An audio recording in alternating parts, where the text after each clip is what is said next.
So glad to be with you all again. मैं बहुत खुश हूँ फिर एक बार आप सबके बीच में यहाँ उपस्थित होकर। And shall I begin with a verse in First Thessalonians? हम पहला थिस्सलुनीकियों में से एक वचन पढ़कर शुरू करेंगे। This has been a verse that has been really touching me and encouraging me, challenging me for many years.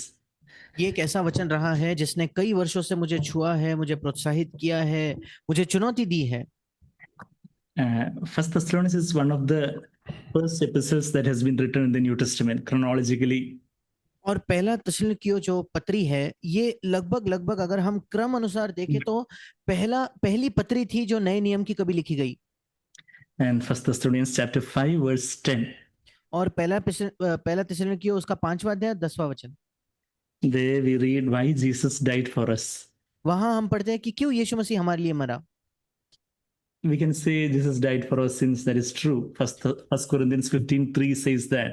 हम कह सकते हैं कि यीशु मसीह तो मेरे पापों के लिए मरा, और ये सच भी है क्योंकि पहला कुरिन्थियों 15 अध्याय 3 वचन यही कहता है।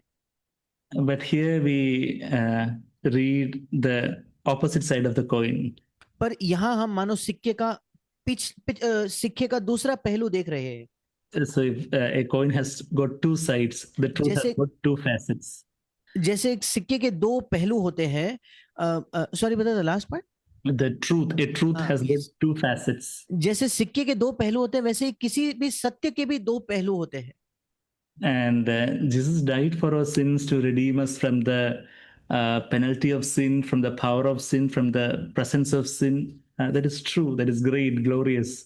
और यीशु मसीह हमारे पापों के लिए मरा ताकि वो हमें पापों के दंड से बचा सके, हमें पापों के सामर्थ्य से बचा सके, हमें पापों की उपस्थिति से, पाप की उपस्थिति से बचा सके। ये सच है, बहुत महिमामय है।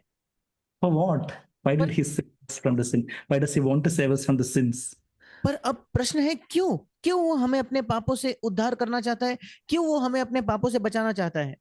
Here we read the reason, यहाँ हम उसका कारण पढ़ते हैं। the other side of the coin. ये सिक्के का दूसरा पहलू है। First Thessalonians 5:10 says, Jesus died for us. We can put it like died for me.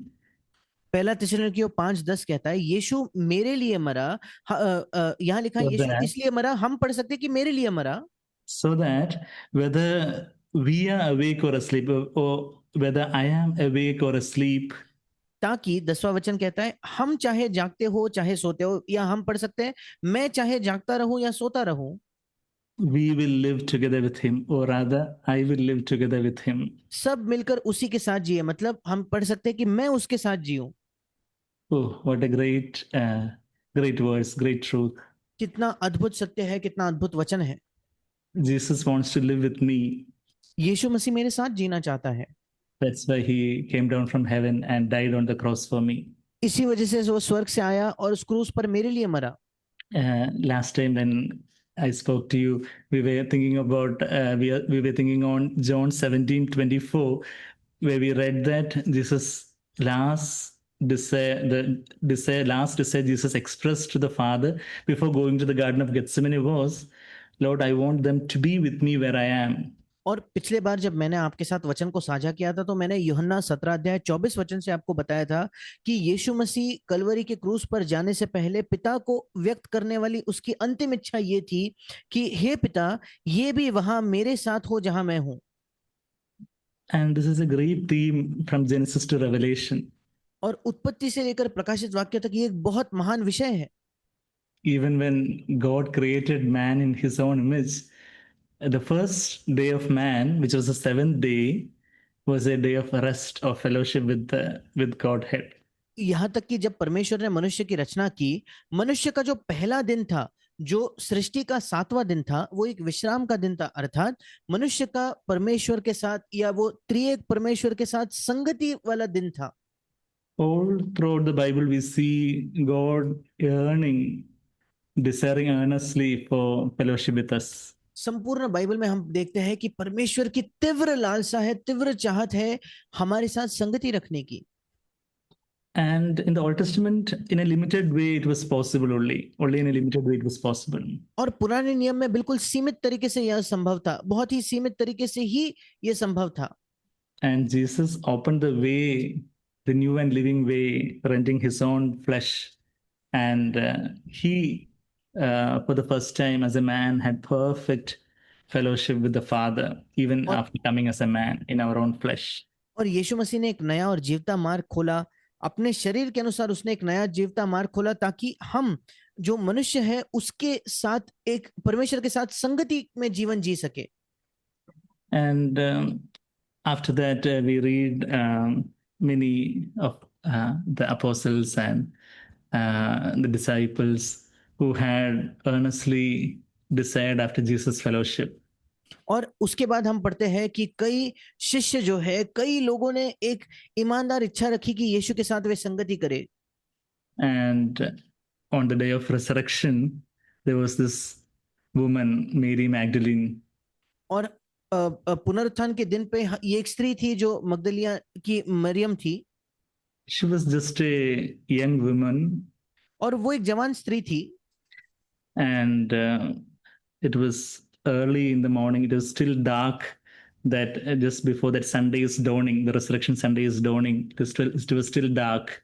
और वो बड़े भोर का समान दिन था, पुनरुत्थान का रविवार जब था, बड़े भोर को जब पूरा अंधकारी था और ज्योति नहीं उजियाला नहीं आया था, तब Nobody, that way woman wouldn't venture, that way Jewish women in a conservative society wouldn't dare to go to a tomb or a cemetery at in the middle, even when it is fully dark and all. और आम तौर पर जो यहूदी समाज था उसके अंदर कोई भी स्त्री, जो बड़ा रूढ़िवादी समाज था, उसके अंदर कोई भी स्त्री इतने सुबह सुबह जब अंधेरा है, वो किसी भी एक कब्र में जाने नहीं जाती। वो अपने आप कई बार सोचती है करने से पहले। But such was her devotion to the Lord that she wanted to anoint the body of Jesus with precious spices and just wanted to express her gratitude and thanksgiving and worship to him. पर प्रभु के प्रति उसका समर्पण इस कदर था कि वो केवल जाकर अपने प्रभु के शरीर को अभिषेक करना चाहती थी उस तेल के साथ और कुछ मसालों के साथ। वो किसी ना किसी तरीके से जाकर अपने प्रेम को व्यक्त कर रही थी। So she is taking some of her friends also who were also devoted like that. Some of the Marys and Susanna and all going to the tomb. We read that in Matthew 27 and all. और उसी के साथ साथ उसकी जो बाकी कुछ सहेलियां थी उन्हें भी वो ले जाती है जो यीशु के प्रति वैसे ही समर्पित थी। अन्य एक मरियम थी, या ऐसे सब लोगों को हम मत्ती 27 में पढ़ती है, वो सबको लेकर उस कब्र के पास जाती है। And like that, all those early disciples and all had such close walk and fellowship with the Lord Jesus. और वो जो पहले के शिष्य थे उनका प्रभु यीशु के साथ ऐसा नजदीकी घनिष्ठ संबंध था यीशु के साथ, उनकी एक रोज की मानो चाल थी, या उनके यीशु के साथ वे चलते थे। We know Paul saying in Philippians chapter 3 verse 8 that I consider everything as rubbish when I compare to the surpassing value of knowing Jesus my Lord. हम जानते हैं कि पौलुस फिलिपियो 3:8 में कहता है कि मैं अपने प्रभु मसीह यीशु की पहचान की उत्तमता के कारण सब बातों को हानि या कूड़ा समझता हूं। And even towards the end, in the Revelation, we read God is there dwelling in the midst of his people. Revelation chapter 21. और प्रकाशित वाक्य उसके अंतिम में भी हम देखते हैं कि परमेश्वर अपने लोगों के बीच रहता है। प्रकाशित वाक्य उसके 21 अध्याय में verse chapter 21, Revelation chapter 21 verse 3. प्रकाशित वाक्य 21 अध्याय उसका 3रा वचन। And I heard a loud voice from the throne saying, Behold, the tabernacle of God is among men, and he will dwell among them, and they shall be his people, and God himself will be among them. फिर मैंने सिंहासन में से किसी को ऊंचे शब्द से ये कहते हुए सुना, देख परमेश्वर का डेरा मनुष्यों के बीच में है, वो उनके साथ डेरा करेगा और वे उसके लोग होंगे, और परमेश्वर आप उनके साथ रहेगा और उनका परमेश्वर होगा। This is after Jesus' second coming, after the 1000-year reign, after the new heavens and the new earth is formed. ये यीशु के दूसरे आगमन के बाद है, यीशु मसीह का 1000 वर्ष के राज्य के बाद है, जब नया स्वर्ग और नई पृथ्वी की सृष्टि हो जाती है, उसके बाद की ये घटना है। And the ultimate fulfillment of God's desire. और ये परमेश्वर की इच्छा की अंतिम पूर्ति हम देखते हैं। I want to dwell in the midst of my children, my people. कि मैं अपने बच्चों के बीच में, अपने बच्चों के साथ रहना चाहता हूं। And we see the bride of Christ adorned in glory for the bridegroom Jesus. in और the हम subsequent verses from verse 9 onwards. और इसके आगे के 9 वचन से आगे हम देखते हैं कि मसीह की जो दुल्हन है उसने अपने आप को तैयार कर लिया है, अपना श्रृंगार कर लिया है, अपने दूल्हे के लिए वो तैयार है। And chapter 22, the last chapter of the Bible, we read in verse 3 and 4. और प्रकाशित वाक्य 22वां अध्याय जो बाइबल का अंतिम अध्याय है उसके तीसरे और चौथे वचन में हम पढ़ते हैं, The last part, his bondservants will serve him. They will see his face, verse 4, and his name will be on their foreheads. तीसरे वचन का अंतिम भाग वहां लिखा है कि उसके दास उसकी सेवा करेंगे, वे उसका चौथा वचन, वे उसका मुंह देखेंगे और उसका नाम उनके माथों पर लिखा होगा। And the bondservants who had the closest walk with the Lord here on the earth, who form the bride of Christ, they will be worshiping the Lord, gazing upon the face of the Lord day and night. और जो उसके दास है अर्थात जिन लोगों का पृथ्वी पर यीशु के साथ सबसे घनिष्ठ संबंध था, वे रात दिन प्रभु की आराधना वहां करते होंगे। I said day and night, but that is wrong. There won't be any day or night. There will only be day. There won't be any night there anymore. This is what we read in Revelation 21. That there won't be any sun and there won't be any night. Verse 25, 21, 25. और मैंने कहा कि वे रात दिन प्रभु की आराधना करेंगे, पर वो गलत है, क्योंकि प्रकाशित वाक्य 21 अध्याय 25 वचन कहता है कि वहां ना कोई सूरज होगा और ना कोई रात होगी, इसलिए कोई दिन रात नहीं होगा। As we say usually day and night, I just said, but suddenly I was reminded there won't be any night. और So आमतौर पर जैसे हम कहते हैं कि दिन रात कुछ करना, इसलिए मैंने भी कह दिया दिन रात, पर अचानक से मुझे याद आया कि उस समय कोई रात नहीं होगी, इसलिए मैं कह सकता हूँ कि निरंतर वे उसकी आराधना करेंगे। So, we see all that, and do we have a yearning, a earnest desire in our heart for a deeper fellowship with the Lord, a deeper walk with the Lord? और जब हम इन सारी चीजों को देखते हैं तो क्या हमारे हृदय में एक गहराई में एक इच्छा है, एक लालसा है कि प्रभु के साथ थोड़ा और घनिष्ठ मेरी चाल हो, एक घनिष्ठ और गहरा संबंध मेरा प्रभु के साथ हो। The first book of the Bible, first book of the New Testament, Matthew's Gospel, chapter 1 itself, we read two names of Jesus. और नए नियम में अर्थात नए नियम की पहली पुस्तक मत्ती रचित सुसमाचार में उसके पहले ही अध्याय में हम यीशु मसीह के दो नाम पढ़ते हैं। What are they? ये दो नाम क्या है? Jesus and Emmanuel. और वो दो नाम है यीशु और इमैनुएल। Verse 21 and verse 23. 21 वचन और 23 वचन। Jesus means one who saves, Savior. He saves us from our sins. That is one side of the truth. और यीशु का मतलब है उद्धार करने वाला, वो जो हमारा उद्धार करेगा, वो जो हमारे पापों से हमारा उद्धार करता है, ये सत्य का एक पहलू है। And what is the other side of the coin? Verse 23, Emmanuel. 23 वचन में पहलू का दूसरा पहलू क्या है, सिक्के का दूसरा पहलू क्या है? वो इमैनुएल है। And what does Emmanuel mean? और इमैनुएल का मतलब क्या होता है? God is with us. परमेश्वर हमारे साथ है। So he saves us from our sins so that we can have a close, deep fellowship with him.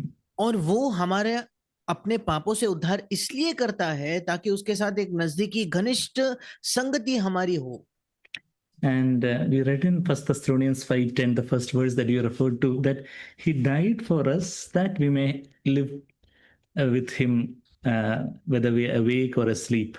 और पहला थिस्सलुनीकियों 5:10 में हमने पढ़ा कि वो हमारे लिए इसलिए मरा ताकि हम उसके साथ हो, चाहे जागते हो या सोते हो। Yeah, that awake or asleep, that can mean in two ways we can understand that verse. और जागते हो या सोते हो, इस बात को, इस वचन को हम दो तरीकों से समझ सकते हैं। Because sleep can refer to death. So whether we are alive on this earth or whether we are dead and we are alive in heaven, in that way that is true. सोने का दो मतलब हो सकता है, मृत्यु भी उसका एक मतलब है, इसलिए ये भी संभव है कि वो हमारे मृत्यु के बाद जब हम स्वर्ग में है उसके बारे में वो वचन है, ये भी संभव है। And the similar, the literal meaning is that whether we are physically awake or even when we are asleep on our bed at night, then also if we have a clean conscience, we can live together with him.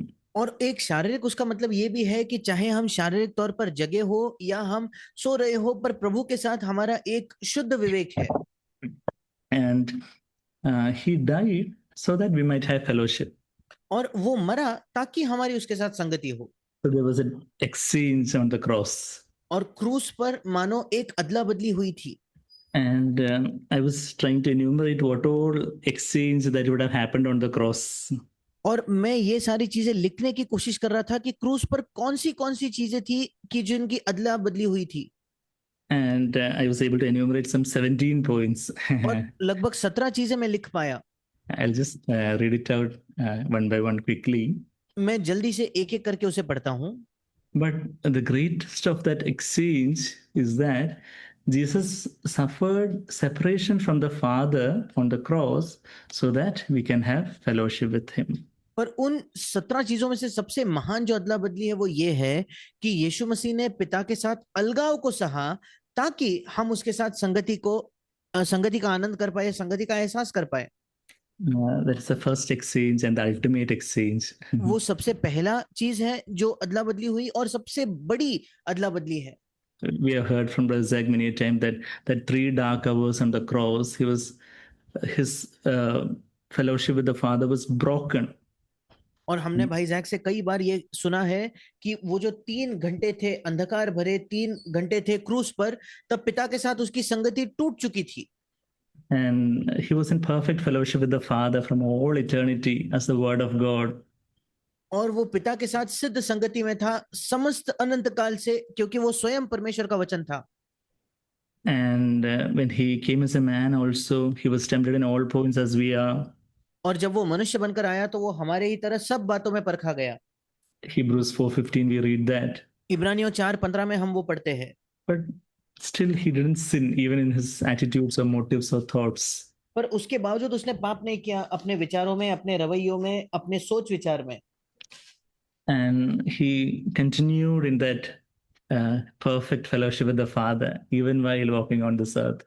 और पिता के साथ सिद्ध संगति में वो बना रहा इस पृथ्वी पर चलते हुए भी।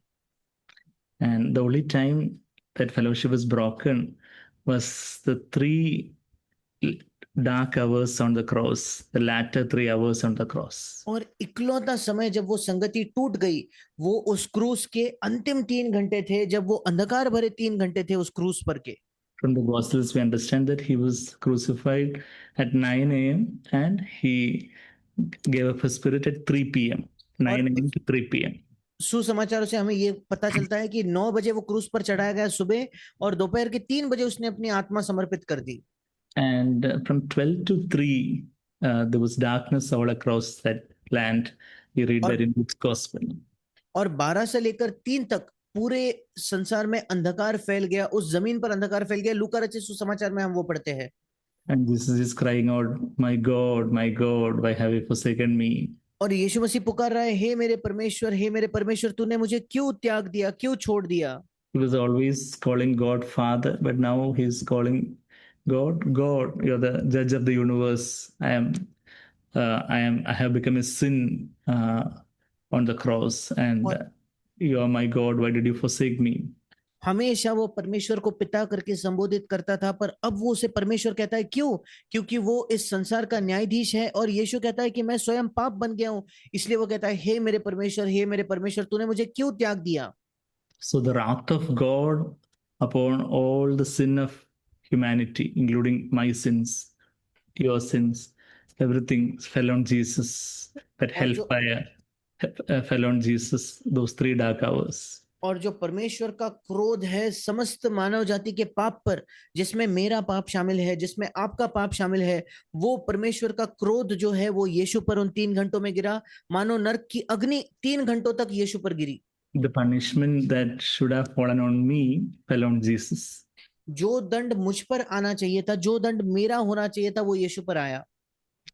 And Jesus suffered that so that I can have fellowship with the Father. और यीशु ने यह दंड क्यों सहा? ताकि पिता के साथ मेरी संगति हो। So separation from the Father so that I can have fellowship with the Father, Son and the Holy Spirit. और पिता के साथ अलगाव, ताकि पिता, पुत्र और पवित्र आत्मा के साथ मेरी संगति हो। So the second exchange, he was forsaken on the cross so that I can be accepted in Jesus, accepted in the beloved, Ephesians 1:5.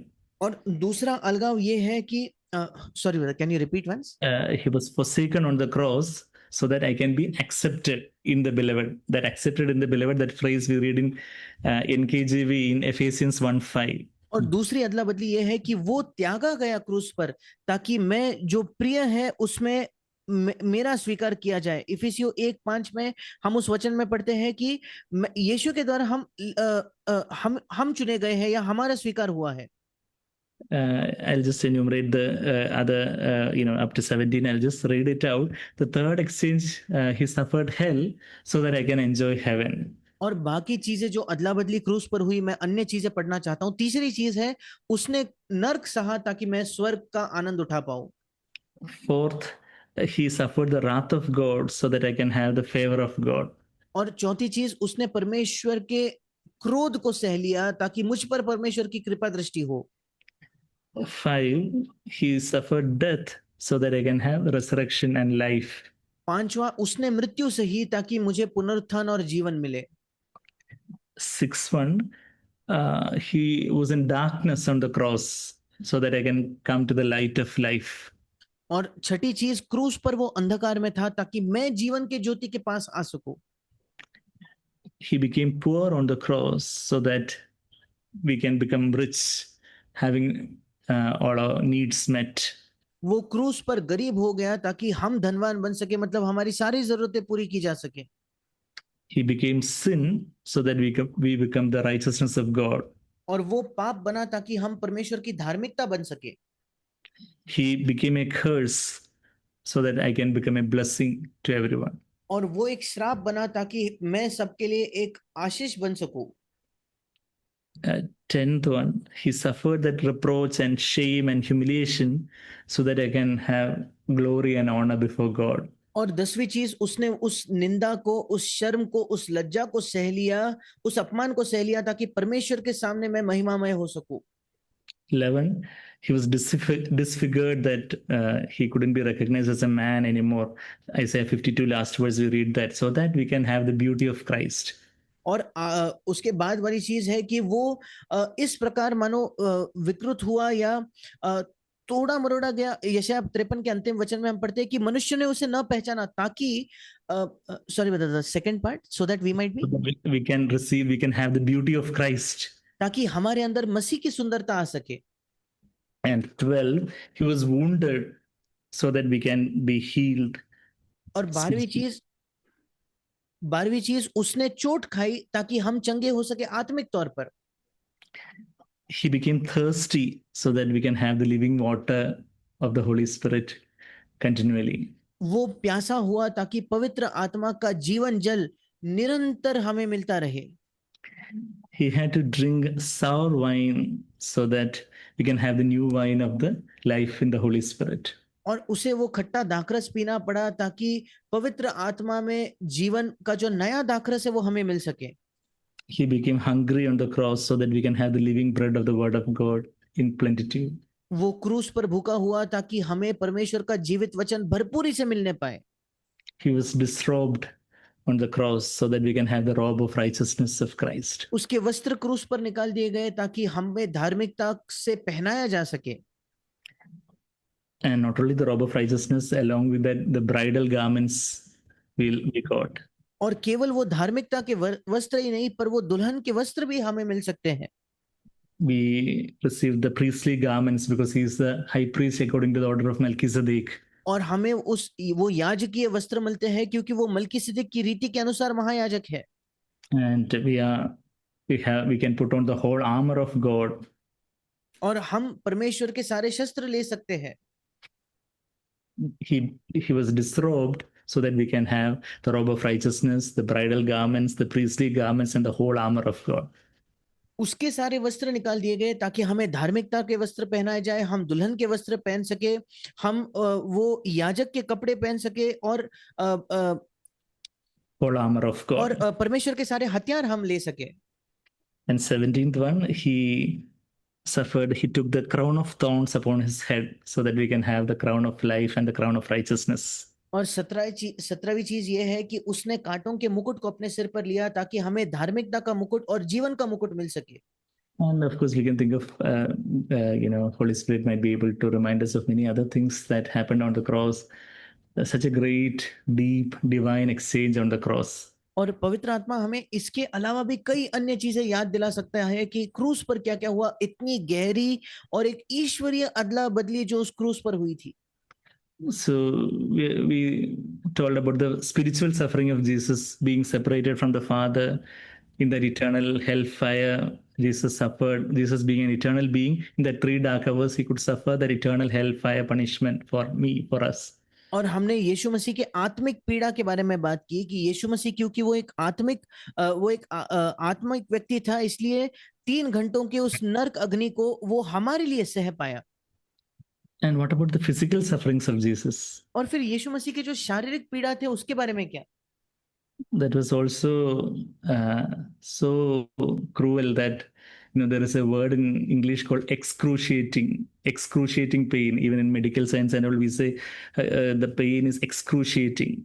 और यीशु की शारीरिक चीज इतनी क्रूर हत्या उसकी थी कि उसके लिए इंग्लिश में एक शब्द है जिसको एक्सक्रूशिएटिंग कहा जाता है। हम हिंदी में कह सकते हैं बहुत ज्यादा अत्यधिक कष्टदायी या बहुत ज्यादा जिसमें पीड़ा हो, बहुत ज्यादा दर्दनाक एक दुख था वो।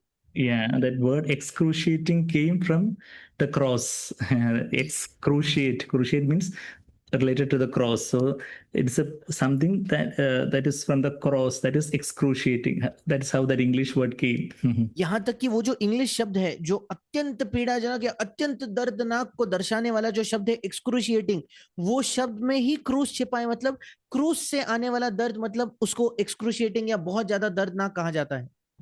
And the night Jesus was arrested from the Garden of Gethsemane, till the cross, he had to walk bound, his hands being bound, he had to walk from place to place. जिस रात गत्सेमने के बगीचे में यीशु पकड़वाया गया, वहां से लेकर क्रूस तक उसे एक जगह से दूसरे जगह चलना पड़ा और उसके हाथ जो है बंधे हुए थे, उस अवस्था में उसे चलना पड़ा। Today evening, I was just counting how many times Jesus had to move from place to place. It was 7 times, seven wandering or 7 walk of Jesus from place to place from Gethsemane. We read there till the cross. और आज शाम ही को मैं पढ़ रहा था कि कितने बार यीशु को एक जगह से दूसरी जगह चलना पड़ा। 7 बार सुसमाचार में जिक्र है कि गत्सेमनी से लेकर क्रूस तक पहुंचते पहुंचते 7 अलग अलग बार यीशु को चलना पड़ा। John chapter 18, we read the first walk from Gethsemane right to the high priest Annas. और यूहन्ना उसके 18 अध्याय में पहले बार जब यीशु चला, वो हम पढ़ते हैं गेत्सेमनी के बगीचे से वो जो महायाजक जो हन्ना था उसके कक्ष तक। John 18 verse 12 and 13. So the Roman cohort and the commander and the officers of the Jews arrested Jesus and bound him and led him to Annas first.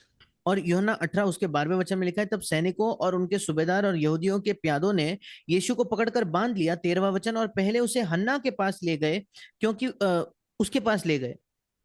Why I'm saying all this? Because when we see how much Jesus loved us and how much he suffered for us, we will be flooded with the Holy Spirit, and we will be flooded with the love of Christ through the Holy Spirit. और मैं ये सब क्यों बता रहा हूँ कि जब हम देखेंगे कि कितना यीशु ने हमसे प्रेम किया और क्या कुछ उसने हमारे लिए न सहा, तब हम पवित्र आत्मा से हमारा हृदय भर जाएगा और उस प्रेम से हमारा हृदय भर जाएगा।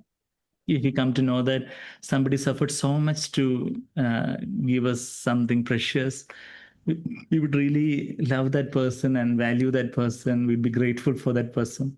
अगर हमें पता चलता है कि सामने वाले व्यक्ति ने बहुत कष्ट उठाया है, बहुत पीड़ा सही है हमें कुछ देने के लिए, तब हम वाकई उस व्यक्ति से प्रेम कर पाएंगे। उस व्यक्ति के लिए एक मानो प्रेम हमारे अंदर आएगा, मूल्य हम उसका कर पाएंगे। Once I heard Brother Zach telling one story, probably you also would have heard that. एक बार मैंने भाई जाक को ये कहानी कहते हुए सुना, शायद आपने भी ये सुना होगा।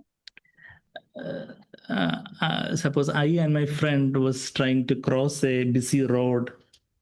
मान लो मैं और मेरा मित्र एक बहुत ही गाड़ियों से भरा हुआ रास्ता, जिस पर बहुत सारी गाड़ियां होती है, वहां क्रॉस करने की कोशिश कर रहे तो। And we were looking this side and the other side, and we just wanted to cross. And suddenly I stepped onto the road to cross, And my friend saw a huge lorry coming from the other side, and he pulled me.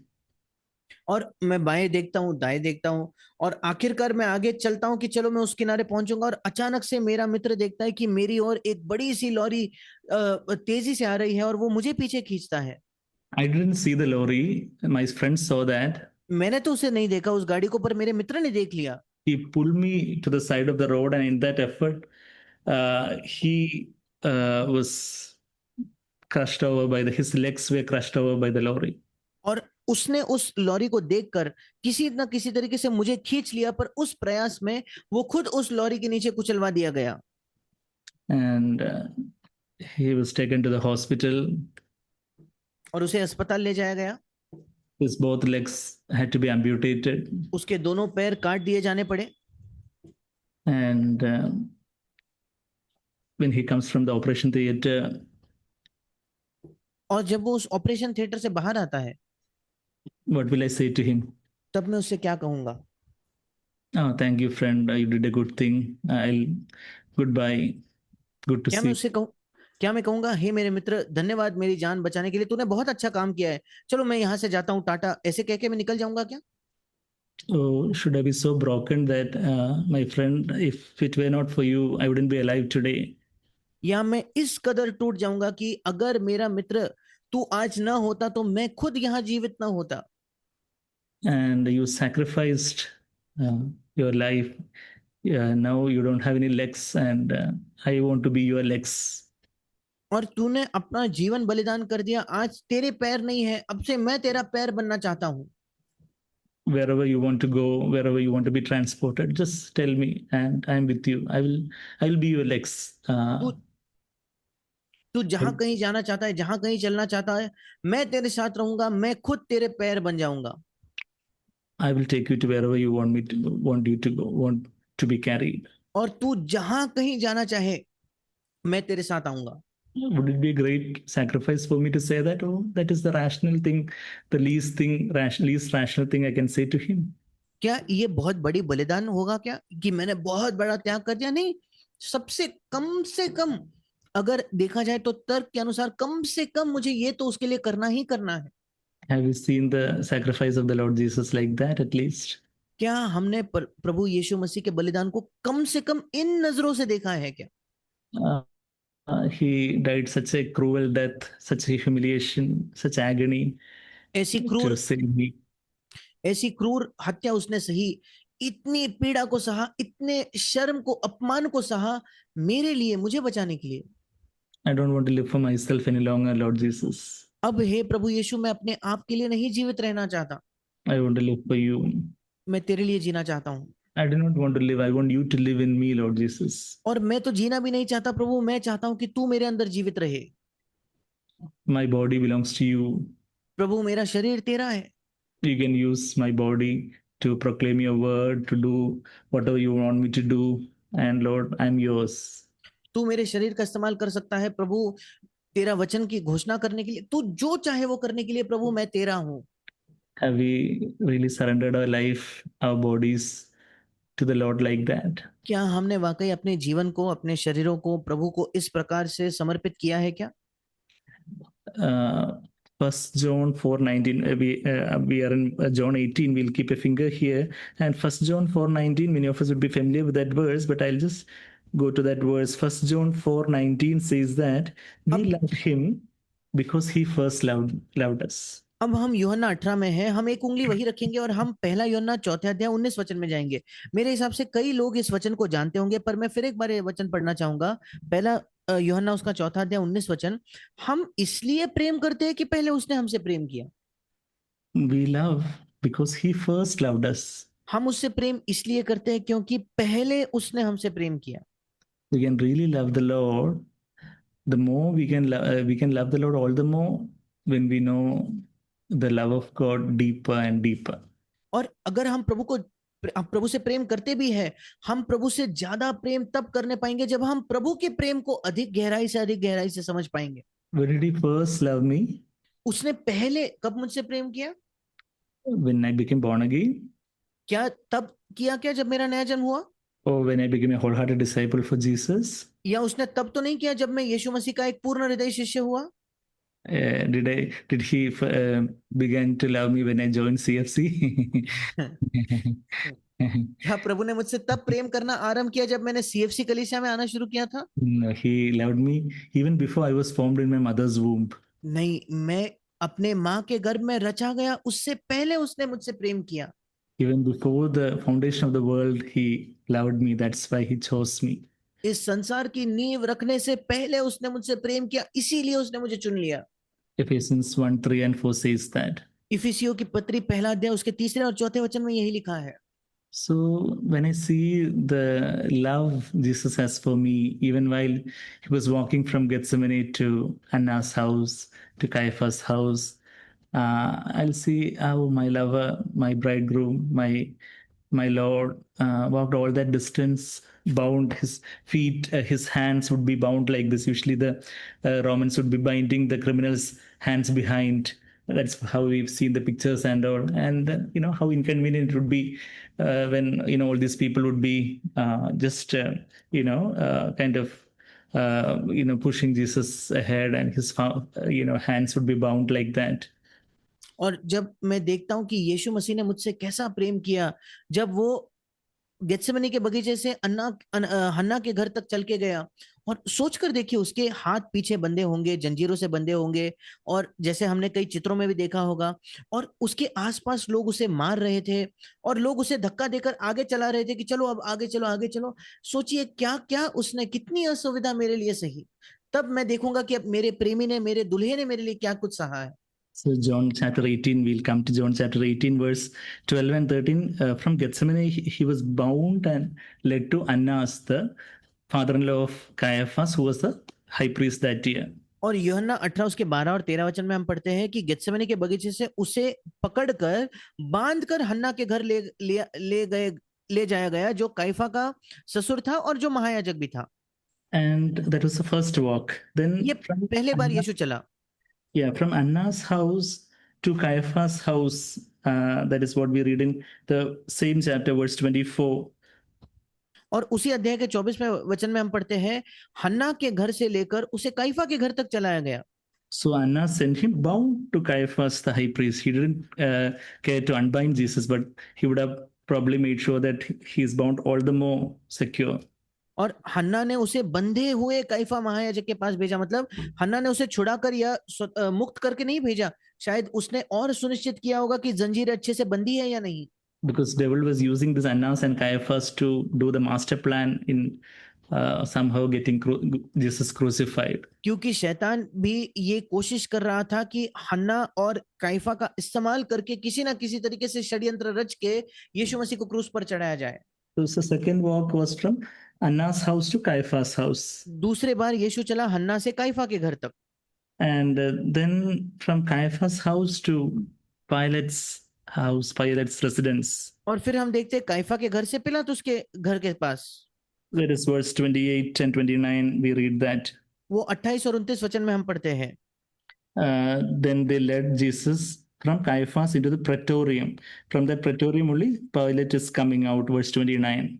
तब वे यीशु को कैफा के पास से किले को ले गए, और 29 वचन में लिखा है कि पिलातुस उस किले से निकल कर आया। So that is the third walk to Pilate's house, Pilate's residence, governor's residence. ये तीसरे बार यीशु को चलाया गया था कैफा के घर से पिलातुस के घर तक, या जो हाकिम का निवास स्थान था वहां तक। If you turn to Luke chapter 23, अगर आप निकाले लूका उसका 23वां अध्याय verse 7, 7वां वचन, when Pilate understood that Jesus belonged to Herod's jurisdiction, he sent him to Herod, who himself also was in Jerusalem at that time. So from Pilate's house to Pilate's residence to Herod's residence. और जब पिलातुस को यह पता चला कि ये तो हेरोदेस के रियासत का है, उसे हेरोदेस के पास भेजा गया। मतलब पिलातुस के घर से फिर एक बार हेरोदेस के घर तक उसे भेजा गया। So that was the fourth walk. ये चौथे बार यीशु चला। And he would have been bound like this, and he wouldn't be allowed to sit, or he wouldn't be allowed to lean on something. He wouldn't be given any water to drink or eat something or to sleep at night.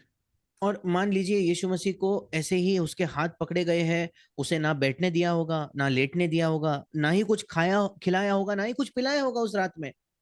And the fifth walk from Herod's house back to Pilate's house, because Jesus didn't answer Herod anything, and Herod is sending him back to Pilate. Verse और 11. और 11वें वचन में हम देखते हैं कि हेरोदोस फिर एक बार उसको पिलातुस के घर भेज देता है, क्योंकि हेरोदोस को यीशु मसीह कोई उत्तर नहीं देता, और इसलिए वो हेरोदोस से वापस पिलातुस के घर भेज देता है। They were just kind of throwing Jesus to and fro like a puppet.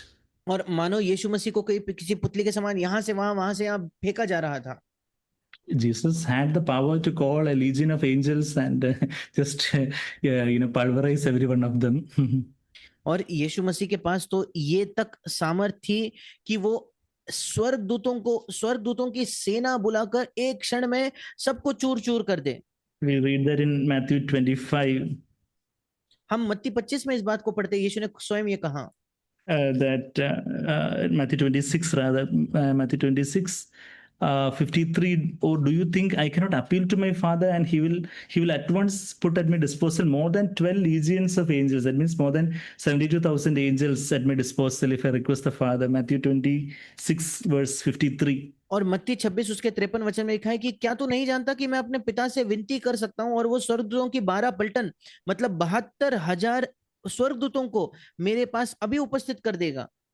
So the fifth walk was walk from Herod's place to Pilate's residence back. और 5वें बार यीशु चला हेरोदस के घर से पिलातुस के घर तक। And from Pilate, then Pilate is handing over Jesus to the Roman soldiers और फिर to be पिलातुस scourged and then to be crucified. और फिर पिलातुस यीशु मसीह को रोमी सैनिकों के हाथ में सौंप दिया जाता है, मारा पीटा जाने के लिए और फिर क्रूस पर चढ़ाए जाने के लिए। Matthew 27:26 we read that. मत्ती 27 के 26 वचन में हम वही पढ़ते हैं। So that was from Pilate's place to the disposal of Roman soldiers. That's the sixth walk. और ये पिलातुस के घर से रोमी सैनिक जहां तक उसे भेजा गया था, ये 6ठी बार उसे चलाया गया है।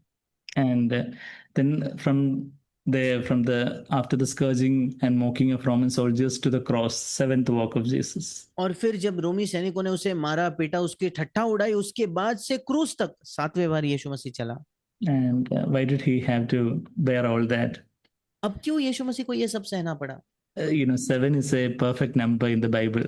और बाइबल में 7 एक सिद्ध अंक माना जाता है। And he suffered all that perfect suffering so that I can have a perfect fellowship with him. और सिद्ध पीड़ा उसने सही ताकि मेरी उसके साथ सिद्ध संगति हो पाए। And he became a sin offering for me on the cross. और मेरे पापों का बलिदान वो क्रूस पर बना। And in the Old Testament, the sin offering, Leviticus chapter 4, we read that the whole blood of the sin offering lamb has to be poured out. और पुरानी वाचा में हम देखते जो पाप बलि होता था, लेवी व्यवस्था उसके 4थे अध्याय में, उसका पूरा का पूरा लहू को उंडेला जाना आवश्यक था। If Jesus had to die on the cross, he could have just gone to the cross and he could have just died.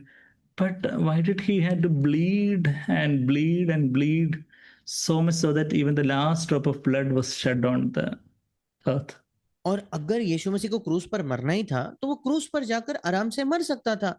क्या जरूरत थी कि उसे खून से लथपथ होकर लहू बहकर बहकर यहाँ तक कि उसके लहू का अंतिम बूंद भी उस पृथ्वी पर बह गया? ऐसे मृत्यु की क्या जरूरत थी?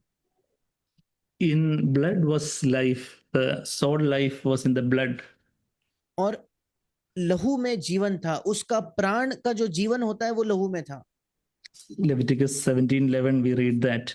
लेव्य व्यवस्था उसके 17 अध्याय के 11वें वचन में हम ये पढ़ते हैं। So fully he gave his soul life, his self life for us on the cross. और उसने अपना स्वयं का जीवन, अपना स्वयं प्राण का जीवन पूर्ण तौर पर हमारे लिए क्रूस पर दे दिया, so that we can have the abundance of spiritual life. ताकि हमारे अंदर आत्मिक जीवन की भरपूरी हो सके। I laid on my self life, my soul life, so that you can have abundant life. That is what Jesus says.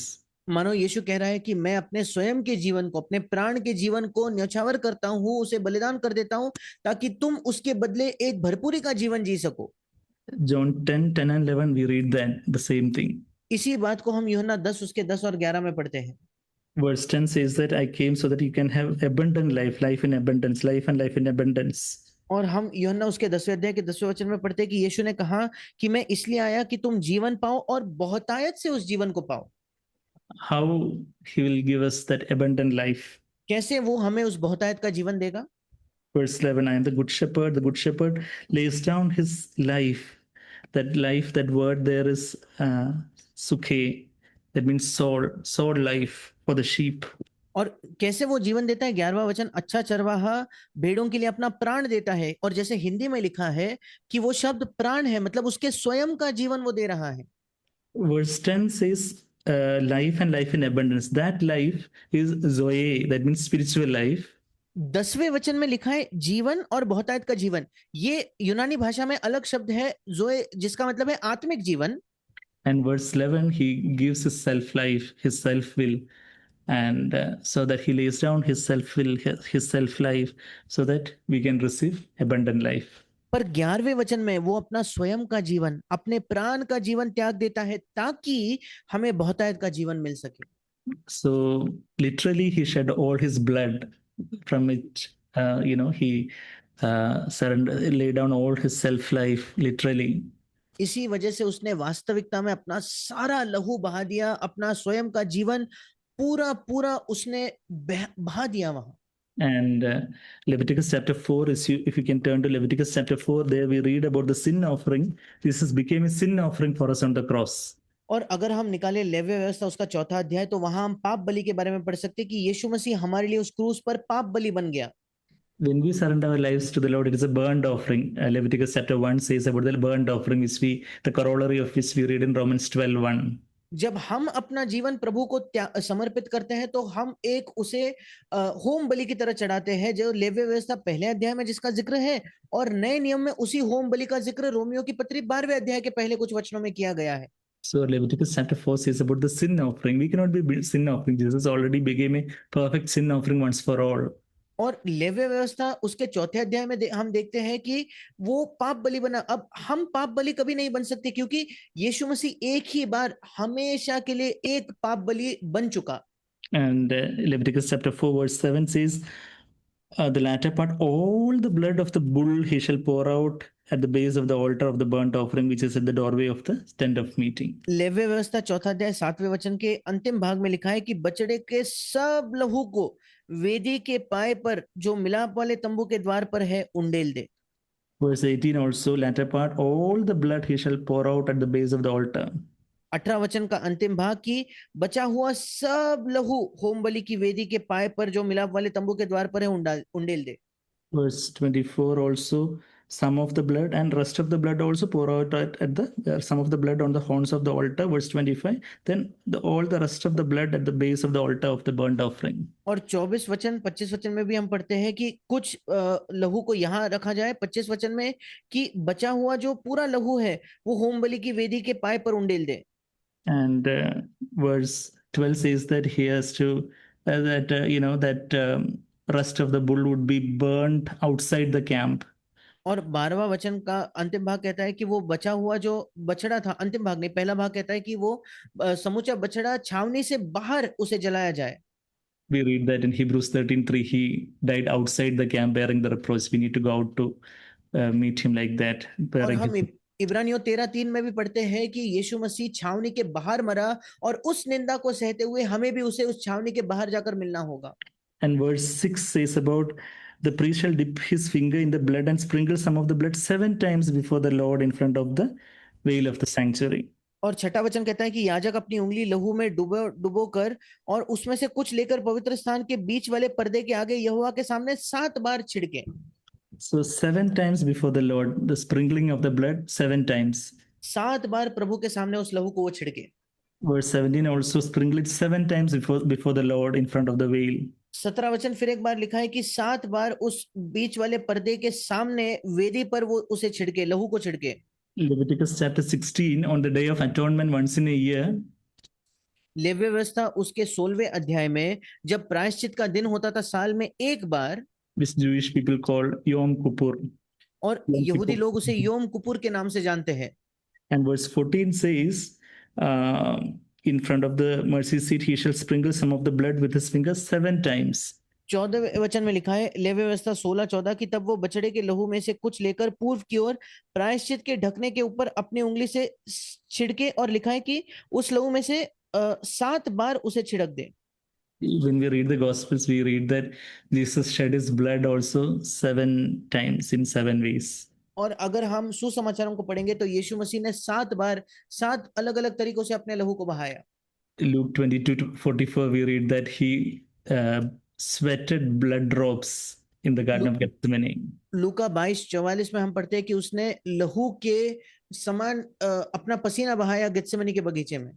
And that is a rare medical condition where, under extreme stress, the tiny capillaries around the sweat glands would burst out and blood will come forth from intact skin.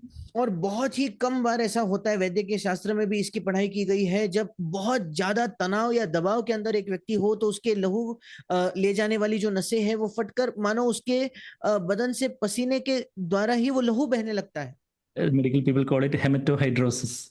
और medical वैद्यकीय भाषा में उसे हेमेटोहाइड्रोसिस कहा जाता है। So that was Jesus beginning to shed his blood from the Garden of Gethsemane itself. और गेत्सेमनी के बगीचे से ही यीशु मसीह ने अपना लहू बहाना शुरू कर दिया था। And second time, where did he shed his blood? दूसरे बार कब यीशु ने अपना लहू बहाया? When he was scourged by the Roman soldiers from his back. His back, they plowed his back. That is what we read in Psalm 129. और जब रोमी सैनिकों ने उसे कोड़ों से मारा, उसके पीठ पर जब उसे मारा गया, तो एक वचन में तो भजन संहिता 139 में 29 में तो ये तक लिखा गया है कि मानो उसके पीठ को जोता गया, इस तरीके से उसे मारा गया। The plowers plowed upon my back, they lengthened their furrows. Psalm 129:3 says that. और भजन संहिता 129 का तीसरा वचन कहता है कि हलवाहों ने मेरी पीठ के ऊपर हल चलाया और लंबी लंबी रेखाएं की। Roman scourge would be having some sharp metal pieces and bone pieces and all. It will be stuck onto the flesh, and then when you take it out, some flesh also will come out. और जब रोमी लोग कोड़ा बनाते थे तो उस कोड़े पर कई बार नोकीली चीजें और हड्डियां उस पर लगाई जाती थी, ताकि जब वो पीठ में मारा जाए और चुबाया जाए तो वो कुछ मांस में फंसता था, और जब उसे खींचा जाता था तो कुछ मांस उसके साथ बाहर लेकर ही वो बाहर निकलता था। So there was massive bleeding from the backside of Jesus for my sake. और इसलिए मेरी वजह से यीशु मसीह की पीठ से बहुत ज्यादा मात्रा में लहू बहा। And then when he was nailed on the cross, और फिर जब वो क्रूस पर क्रूसित हुआ, before that, third bleeding from his head, when the crown of thorns upon his head, bleeding from all the scalp veins. और उसके पहले तीसरे बार जब उसको कांटों का मुकुट पहना गया, उसके सिर से सारा लहू बहने लगा। And when he was crucified 4 times from his hands. और चौथी बार जब उसके क्रूस पर उस खिले से ठुकवाया गया, तब उसके हाथों से वो लहू बहा। And from his feet 5th time. और 5वें बार उसके पैरों में जब वो कील जड़ी गई तब।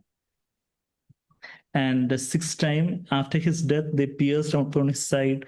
Some blood that was there in his heart, it just gushed out. और छठी बार जब उसे भाला मारा गया तो उसके हृदय में जो थोड़ा बहुत लहू बच गया होगा, पानी के साथ वो बाहर निकल आया। And the 7th bleeding was the bruises all over his body, outwardly and inwardly. That was Isaiah 53:5 says that he was bruised for our iniquities, crushed for our iniquities. और 7वें बार जो यशायाह में हम देखते हैं कि उसके पूरे बदन पर जो चोटें थी कि हमारे पापों की वजह से वो चोटिल हुआ, वो घायल हुआ, तो वो सारी चोटों के द्वारा भी उसने लहू बहाया। So Jesus, the high priest, according to the order of Melchizedek, in the most holy place in heaven before the Father, that 7 times he is shedding his blood for being a perfect sin offering for my sake. यीशु मसीह जो महायाजक था, जो मलकीसिदक के रीति के अनुसार एक महायाजक बना, स्वर्ग में उस सिद्ध तरीके से 7 बार मेरे लिए अपना लहू बहाकर एक सिद्ध पाप बलि वो साबित हुआ। And when I understand all the sufferings of Jesus, the physical sufferings of Jesus, and much imaginably more than that, unimaginably more than that, the spiritual suffering of Jesus. What is और my जब response? जब मैं ये सब देखता हूं कि क्या मात्रा में यीशु मसीह ने शारीरिक पीड़ा सही, और इससे कई बढ़कर कल्पना से परे, हमारे सोच से परे जो आत्मिक पीड़ा उसने सही, What is my response to that? तब When I इसके hear प्रति that, मेरी क्या प्रतिक्रिया है जब मैं ये सब सुनता हूं?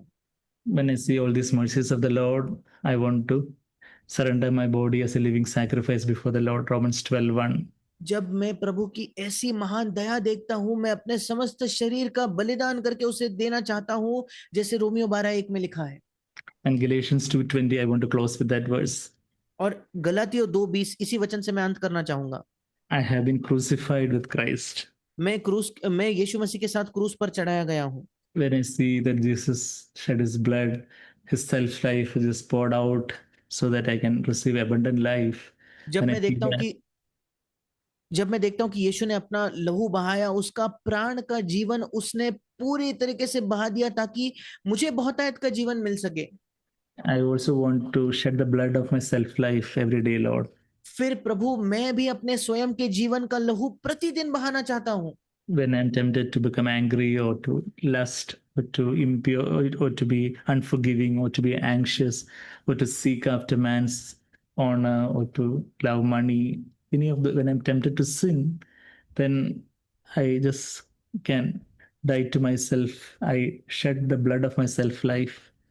जब मैं प्रलोभित होता हूँ गुस्सा होने के लिए, या अपने आंखों से लालसा करने के लिए, या लोगों को क्षमा न करने के लिए, या पैसों से प्रेम करने के लिए, जब मैं पाप करने के लिए परखा जाता हूँ, प्रलोभित होता हूँ, तब मैं भी अपने स्वयं के जीवन का लहू बहा देने के लिए तैयार हो जाता हूँ।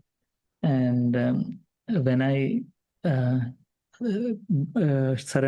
shed the blood of my self life, then I'll receive the abundant life of the Lord Jesus, the spiritual life, the life of the Holy Spirit. Jesus will flood my heart. और जब मैं अपने स्वयं के जीवन के उस लहू को बहा देता हूं, तब मुझे वो बहुतायत का जीवन, यीशु मसीह का जीवन, पवित्र आत्मा के द्वारा वो जीवन मुझे मिलेगा। That is what we read here, Galatians 2:20. I have been crucified with Christ. It is no longer I who live, because I am shedding the blood of my self life so continually, and Christ is flooding me with His life, and Christ is living in me. और गलातियों 2:20 में वही बात लिखी है कि मैं मसीह के साथ क्रूस पर चढ़ाया गया हूं, और अब मैं जीवित ना रहा। क्यों? क्योंकि मैं निरंतर अपने शारीरिक, अपने प्राण के जीवन की हत्या कर रहा हूं, उसे मरने दे रहा हूं। पर मसीह मुझ में जीवित है, क्योंकि निरंतर मसीह का जीवन, वो बहुतायत का जीवन मेरे अंदर आ रहा है। और इसलिए लिखा है कि अब मैं जीवित ना रहा, पर मसीह मुझ में जीवित है। Shall we conclude in prayer? आइए हम प्रार्थना करके अंत करेंगे। Loving Heavenly Father, हे हमारे प्रेमी स्वर्गीय पिता, thank you, Jesus, for dying for my sins. धन्यवाद यीशु मेरे पापों के लिए मरने के लिए। Lord Jesus, what all you suffered for me, प्रभु यीशु, तूने मेरे लिए क्या कुछ ना सहा। all those walking to and fro this way that we bound with his feet bound, thirsty, with no place to sit or to lean upon. यहाँ से वहां कितने बार प्रभु तू चला, तेरे हाथ पैर बंधे हुए थे, तू प्यासा था, तू भूखा था, कोई बैठने के लिए जगह नहीं थी प्रभु, कहीं सिर टेकने की जगह नहीं थी। And you were not, even, you couldn't even sleep that night, Lord Jesus. और प्रभु उस रात तू सो भी नहीं पाया। And such a heavy cross, around 50 kg of that horizontal beam of the cross, he had to carry all the way to Golgotha.